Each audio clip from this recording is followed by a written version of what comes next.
Today, the lovely Annabelle is going to help me take you through a beautiful balletic stretch, which is ideal to do after a barre or after class when you're a little bit warm. Placing your feet in first position, we're going to take a nice little breath. Rotate the tops of those thighs away from each other. Bring the arm through first to second. We're starting with a combre, traveling forward. Scoop through a flat back arm to fifth. Turn the legs into parallel and repeat. Running the hand down the back of the leg, down the calf. Little bend and stretch, little bend and stretch. Slowly rolling up through the spine and rotating back to first. Bring the arm through first to second. We're going to take a combre de côté, which means bend to the side. Bring that arm back to second. Let go of the barre and repeat away from the barre. It's a little bit more difficult now because you don't have the support of the barre. Then from there, take the arm back through bras bas and face the barre. Check the spine, reset the pelvis, bringing the leg through a nice beautiful retire, extend it onto your barre. Take the opposite arm and sweep it across, nice big stretch. Little plie and stretch, keeping the knee tracking over the toe. Rotating so that the leg is now in devant, so it's in front of you, in front of your nose. Lift the arm to fifth, reach the body over the top of the leg, trying to really extend through the spine. Keep everything long and lengthened.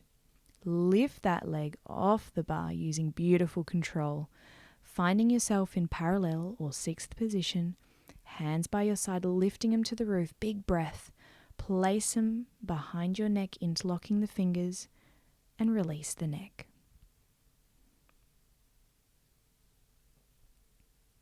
Beautiful. Now let's go first side.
Now onto the second side.